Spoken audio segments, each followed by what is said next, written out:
وہ آدمی جس میں تنہائی میں اللہ کا ذکر کیا، اللہ کو یاد کرنے بیٹھ گیا، کوئی دیکھنے والا نہیں تھا، وہ تنہا تھا، حجرے میں تھا، اپنے بند کمرے میں تھا، اپنے رب کو یاد کیا۔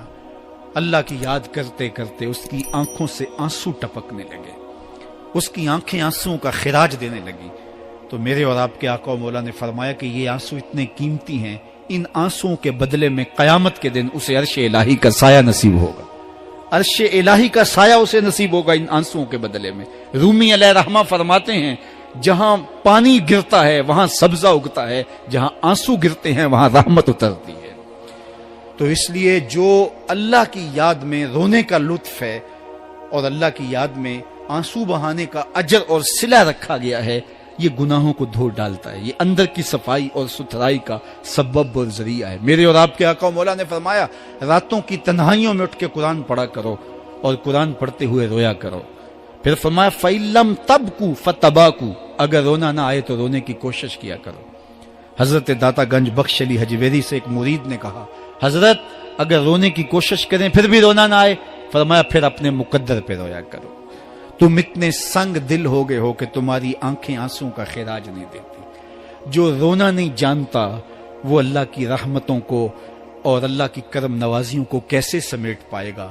بچہ روتا ہے تو ماں دودھ دیتی ہے، جب بندہ اللہ کے حضور الہو زاری کرتا ہے، عجز کرتا ہے، انکساری کرتا ہے تو اللہ کی رحمتوں کو جوش آتا ہے اور اللہ تعالیٰ کی رحمتیں اس پہ برستی ہیں اور اس کے نہ صرف گناہ معاف ہوتے ہیں بلکہ اللہ تعالیٰ اس کے گناہوں کو بدل کے نیکیوں میں تبدیل کر دیتا ہے۔ ایک فقیر تھا، ملنگ درویش، اللہ کا بندہ، اس کی عادت یہ تھی کہ اپنے ڈیرے پہ آنے والوں کو کھلاتا، ان کو پلاتا، ان کی ضروریات کا خیال رکھتا، لیکن ان کو مالی آسودگیاں نہیں تھی۔ ہوتا یہ تھا کہ بعض اوقات لوگ آتے تو ادھار لے کر کے وہ لوگوں کو کھلا دیتا۔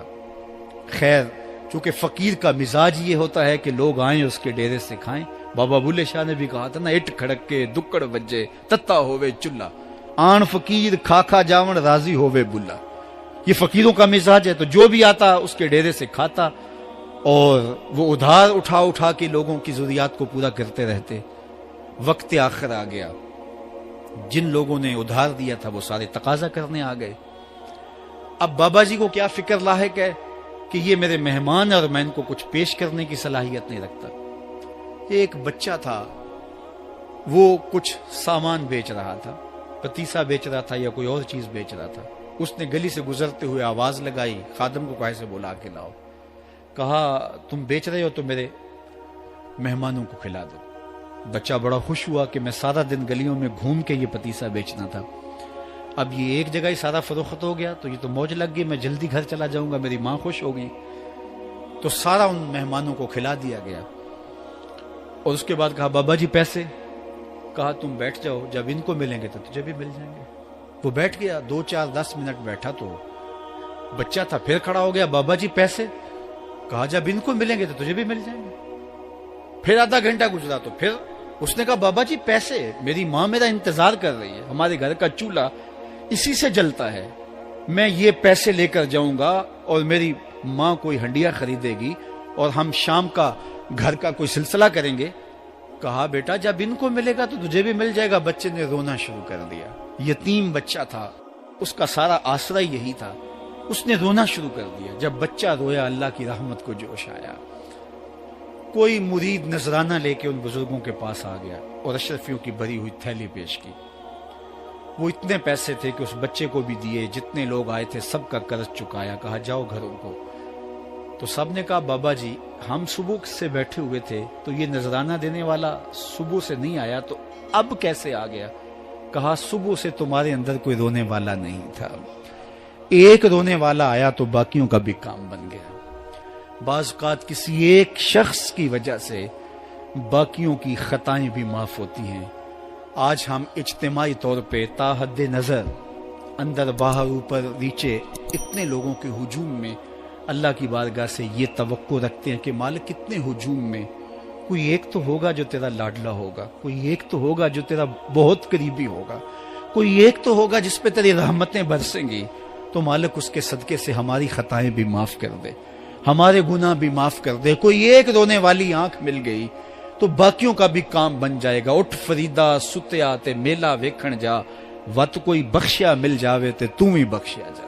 میرے مالک ہم سب کی خطائیں معاف کر دے, ہم سب سے درگزر فرما, اور ہم سب کے باطن کو ستھرائیاں دے دے, ہمارے اندر کو پاکیزگیاں دے دے.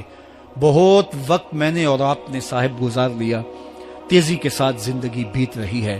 میں اگر اپنے آپ کو دیکھوں تو میری زندگی کتنی بہاریں کاٹ چکی ہے. اگر آپ اپنے آپ کو دیکھیں, کوئی 60 سال, کوئی 20 سال, کوئی 25 سال, زندگی تیزی کے ساتھ گزر رہی ہے. بندہ جب سوچتا ہے کہ میں 40 سال کا ہو گیا ہوں تو آگے میری زندگی کے اگر 30 سال بھی ہیں تو 30 سال تو کافی ہیں, لیکن وہ پیچھے اگر پلٹ کے دیکھے تو 40 سال یوں گزر گئے جس طرح چٹکی بجائی جاتی ہے.